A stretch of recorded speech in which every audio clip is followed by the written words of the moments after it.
ಇವತ್ತು ನಾನು ನಿಮಗೆ ಮುಟ್ಗಿ ಹೆಂಗೆ ಮಾಡೋದಂತ ಹೇಳ್ಕೊಡ್ತೀನಿ ನೋಡ್ರಿ.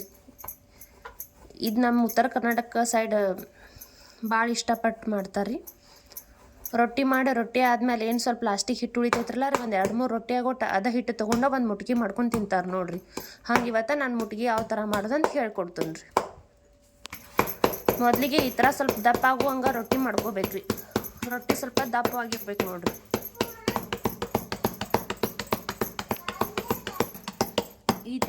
ಈ ಥರ ದಪ್ಪಂಗೆ ರೊಟ್ಟಿ ಮಾಡ್ಕೋಬೇಕು ನೋಡ್ರಿ. ಈಗ ರೊಟ್ಟಿ ಆಗೈತ್ರಿ ಇದ್ರಿ.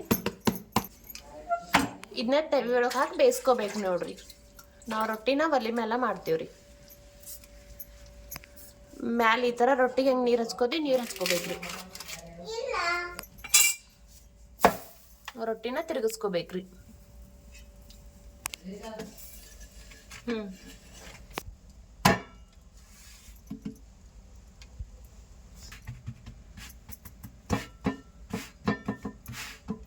ರೊಟ್ಟಿನ ಈ ಥರ ಚೆನ್ನಾಗಿ ಬೇಯಿಸ್ಕೋಬೇಕು ನೋಡ್ರಿ. ಮೊದಲು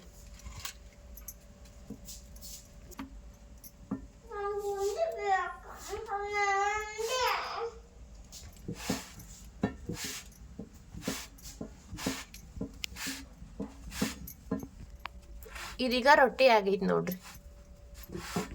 ಈಗ ಇದನ್ನ ಮುಟ್ಗಿ ಹೆಂಗೆ ಮಾಡ್ಕೋದು ನೋಡುನು ಬರ್ರಿ. ಮೊದಲ ಬೆಳ್ಳುಳ್ಳಿ ಜಜ್ಕೊಳ್ಳೋಣ್ರಿ.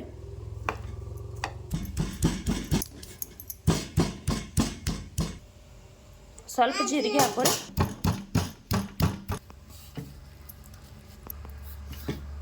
ಇದನ್ನ ರೊಟ್ಟಿ ಒಳಗೆ ತಕ್ಕೋರಿ. ಹಾಕೋರಿ ಸ್ವಲ್ಪ ಇದಕ್ಕೆ. ನಿಮ್ಗೆ ಎಷ್ಟು ಬೇಕು ನೋಡ್ರಿ ಅಷ್ಟು ನೋಡ್ಕೊಂಡು ಖಾರ ಹಾಕೋರಿ. ನನ್ನ ಹತ್ರ ಕೊತ್ತಂಬರಿ ಇರ್ಲಿರಿ, ಕೊತ್ತಂಬರಿ ಇದ್ರೆ ಹಾಕೋರಿ, ಮಸ್ತ್ ಟೇಸ್ಟ್ ಕೊಡ್ತೈತ್ರಿ. ನಾ ಕರಿಬೇವು ಸೊಪ್ಪು ಹಾಕೊಂಡೇನಿ ನೋಡ್ರಿ. ಇದು ಒಂದಿದ್ರೆ ಅಂತೂ ಭಾಳ ಟೇಸ್ಟ್ ಕೊಡ್ತೈತಿ ನೋಡ್ರಿ. ಶೇಂಗಾ ಹಿಂಡಿ ಇತ್ತಂದ್ರೆ ಮುಟ್ಗಿ ಭಾಳ ಟೇಸ್ಟ್ ಕೊಡ್ತೈತ್ರಿ.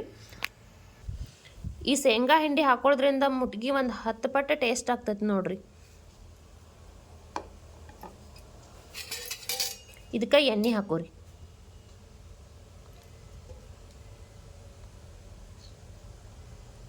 ಎಣ್ಣೆ ಹಾಕೊಂಡ್ರೆ ಈ ಥರ ಇದನ್ನೆಲ್ಲ ಒಂದ್ಸರಿ ಮಿಕ್ಸ್ ಮಾಡ್ಕೊರಿ.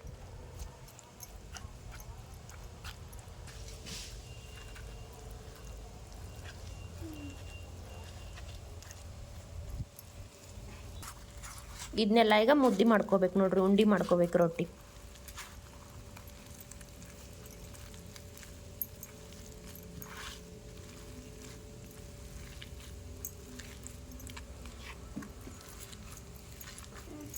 ಹೇಳುವಾಗ ಒಂದು ಸ್ವಲ್ಪ ಏನೋ ಹೆಚ್ಚು ಕಡಿಮೆ ಆದ್ರೆ ಅಡ್ಜಸ್ಟ್ ಮಾಡ್ಕೋರಿ. ಯಾಕಂದ್ರೆ ಇದು ನಾನು ಏನು ಎಡಿಟ್ ಮಾಡಿ ಹಾಕೋದಿಲ್ಲ ರೀ. ಅದ್ರ ಬಗ್ಗೆ ಅಷ್ಟೊಂದು ಐಡಿಯಾ ಇಲ್ಲರಿ ನನಗೆ. ಅದಕ್ಕೆ ನಾನು ಡೈರೆಕ್ಟನ್ನು ಅಪ್ಲೋಡ್ ಮಾಡ್ತೀನಿ ರೀ. ನಿಮಗೆ ರೊಟ್ಟಿ ಮುದ್ದೆ ಆಗಿಲ್ಲ ಅಂದ್ರೆ ಸ್ವಲ್ಪ ಕುಟ್ಕೋರಿ ನೀವು ರೀ. ಈಗ ನೋಡ್ರಿ ಮುಟ್ಗಿ ರೆಡಿ ಆಯ್ತು ರೀ.